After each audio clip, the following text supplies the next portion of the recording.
Get it? What's hoppin'? That's pretty good. Today's National Beer Day. Something Maine knows a little bit about. According to Maine Brewers Guild, in the last 10 years, the number of breweries have gone up from 40 to 175.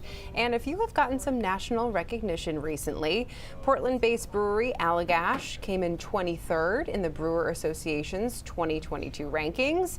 Shipyard Brewing, also from Portland, finished in 46th place. And by the way, Allagash won 2 awards at last year's Beer World Cup, including gold for its triple beer. And Mast Landing in Westbrook got the gold for one of its IPAs. And Maine beer is on display at one of the most popular gathering spots right now in Portland. The Portland Sea Dogs this year now have a giant can of Bissell Brothers in the outfield. Now, if a player can hit it from that far away, they should at least get a 4-pack. Easy enough one there.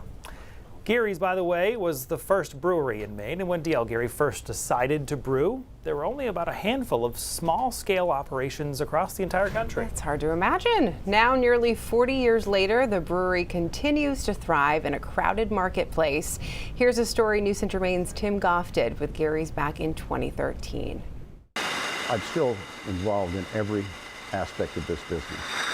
As another batch of Geary's ale is bottled, founder D.L. Geary is nostalgic, looking back on 30 years spent in the brew business. Well, I never homebrewed. It was never a hobby. D.L. spent 4 months in Scotland to learn the business of craft brewing, something only 13 other small-scale brewers in the entire U.S. were doing in the early 1980s. People looked at me like, "You're doing what?" He gambled everything on this hopped-up idea. Did I know it was going to be successful? There was no doubt in my mind, because it had to be. Because I hocked everything, spent everything. There were no roadmaps or no guides. Now you can go to the brewery store and get a turnkey operation off the shelf. Now there are nearly 40 breweries and brew pubs in Maine alone, with even more coming down the bottling line. We have a lot of good beers in this city, a lot of them. And I think that's good for the consumers. I think it's good for the industry. With so many brewers and a limited number of people to sell to, the question is the market tapped? Demand is increasing, but so is capacity. So as long as demand outstrips capacity, everybody's going to be fine.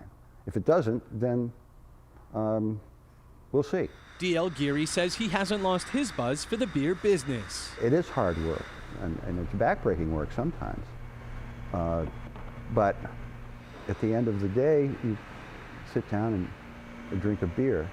There's a circularity to that. That's a wholeness, a oneness. That's a wonderful feeling, a feeling of satisfaction. His goal back then was simple: to make a balanced and beautiful beer and some money. Mostly, I wanted to be rich.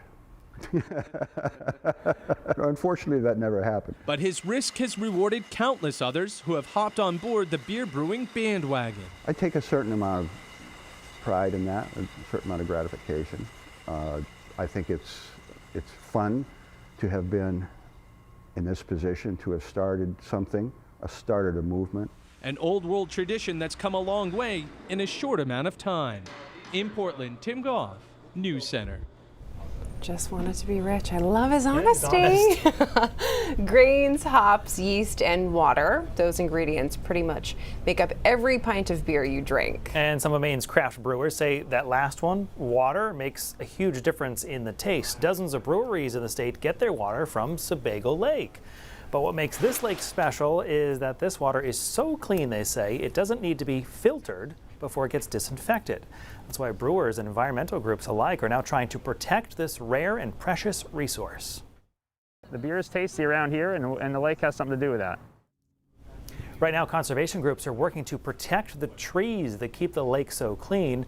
Breweries are even chipping in to help right now. Some are sending portions of their proceeds of certain beers to Sebago Clean Waters, so the group has money to buy land and protect those trees. It's always a full cycle.